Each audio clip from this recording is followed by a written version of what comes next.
They have torn all the charms of society from my heart. At my age, those charms cannot sprout anew. It is too late. Henceforth, whether men do good or evil to me, nothing concerning them makes any difference to me, and no matter what they do, my contemporaries will never mean anything to me. But I still counted on the future, and I hoped that a better generation, examining more fairly both the judgments made about me by this one and its conduct toward me, would easily unravel the cunning of those who direct it, and would finally see me as I am. This is the hope which made me write my dialogues and prompted me to 1,000 foolish attempts to pass them on to posterity. This hope, though remote, held my soul in the same agitation as when I was still looking for a just heart in this century, and the hope that I cast in vain into the future also rendered me the plaything of the men of today. I stated in my dialogues what I founded this expectation on. I was mistaken, fortunately. I sensed it early enough to find an interlude of complete calm and absolute rest before my last hour. This interlude began in the period of which I am speaking, and I have reason to believe it will not be interrupted again.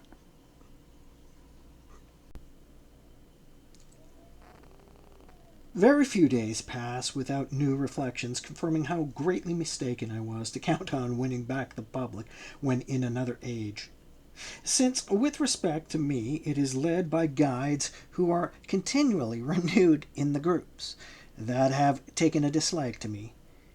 Individuals die, but not collective groups. The same passions are perpetuated in them, and their ardent hatred, as immortal as the demon which inspires it, is as active as always. When all of my individual enemies are dead, doctors and oratorians will still live.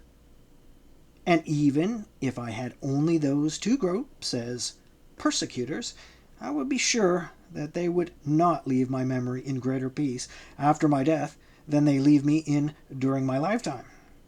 In time, perhaps, the doctors whom I really offended can be appeased. But the oratorians whom I loved, whom I esteemed, in whom I had complete trust, and whom I never offended, the oratorians, church people, and half-monks, will be forever implacable. Their own iniquity constitutes the crime for which their self-love will never forgive me. And the public, whose animosity they will take care to nourish and stir up continually, will be no more appeased than they. Everything is finished for me on earth. People can no longer do good or evil to me here. I have nothing more to hope for or to fear in this world, and here I am, tranquil, at the bottom of the abyss, a poor, unfortunate mortal, but unperturbed, like God himself. Everything external is henceforth foreign to me. I no longer have neighbors, fellow creatures, or brothers in this world.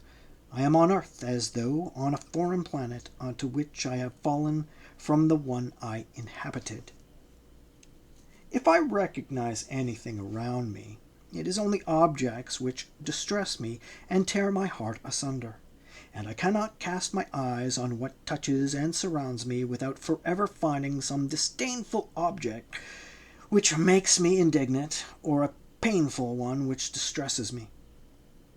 So let me remove from my mind all the troublesome objects I would bother myself with as painfully as I would uselessly.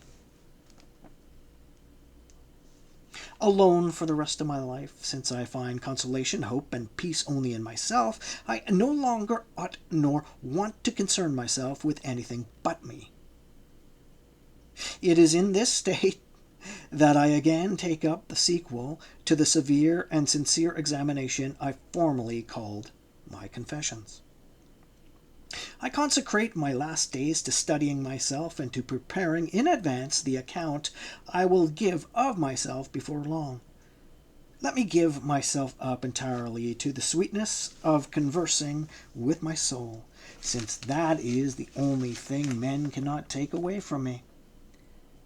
If by dint of reflecting upon my inner dispositions I succeed in putting them in better order, and in correcting the evil which may remain in them, my meditations will not be entirely useless, and even though I am no longer good for anything on earth, I will not have completely wasted my last days. The leisurely moments of my daily walks have often been filled with charming periods of contemplation which I regret having forgotten. I will set down in writing those which still come to me, and each time I reread them I will enjoy them anew. I will forget my misfortunes, my persecutors, my disgrace, while dreaming of the prize my heart desired. These pages will, properly speaking, be only a shapeless diary of my reveries. There will be much concerning me in them, because a solitary person who reflects is necessarily greatly preoccupied with himself. Moreover, all the foreign ideas which pass through my head while I am walking will also find their place in them. I will say what I have thought just as it came to me, and with as little connection as the ideas of the day before ordinarily have with those of the following day.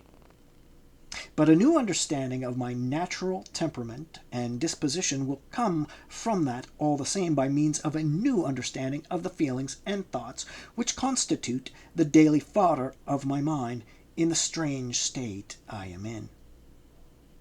These pages can be considered then as an appendix to my confessions, but I no longer give them that title, no longer feeling anything to say which merits it. My heart has been purified in the forge of adversity, and in carefully sounding it. I hardly find any reprehensible inclinations remaining. What would I still have to confess now that all earthly affections have been torn from it?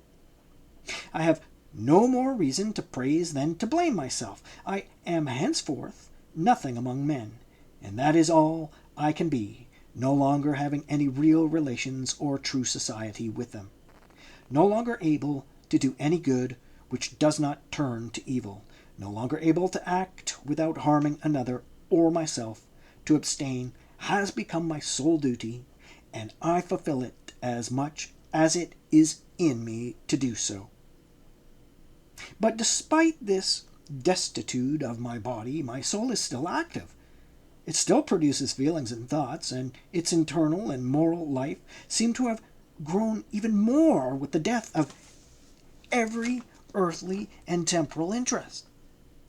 My body is no longer anything to me but an encumbrance, an obstacle, and I disengage myself from it beforehand as much as I can.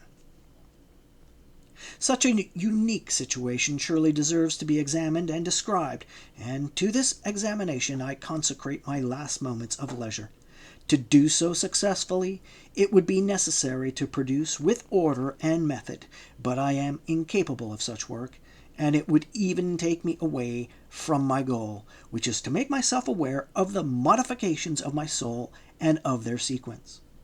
I will perform on myself, to a certain extent, the measurements natural scientists perform on the air in order to know its daily condition.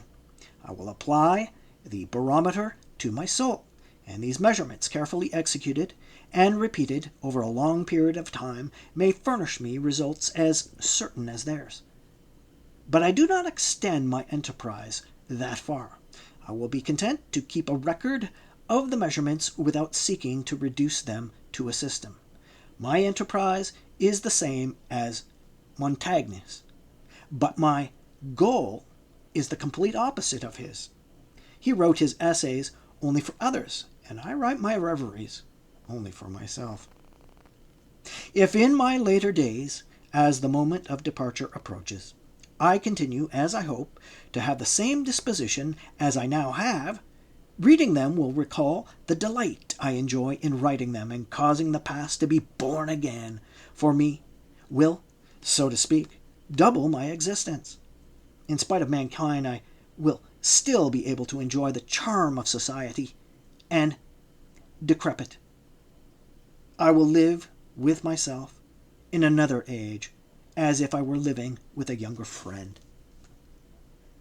I wrote my confessions and my dialogues in constant anxiety about ways to keep them from the rapacious hands of my persecutors in order to transmit them, if it were possible, to other generations.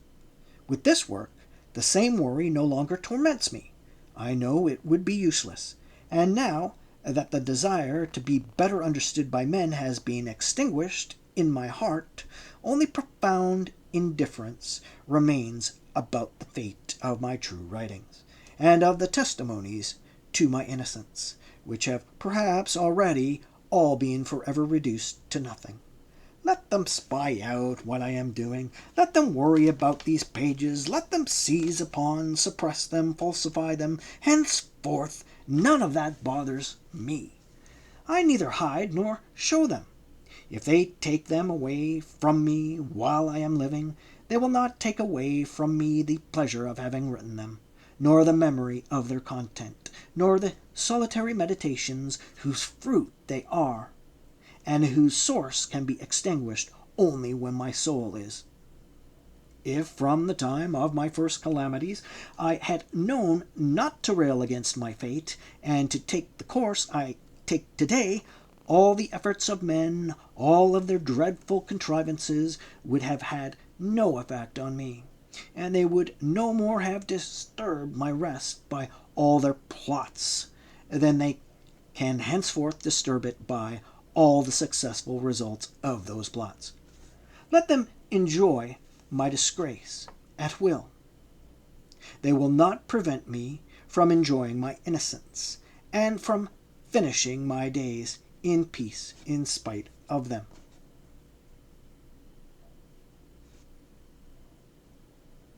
End of first walk.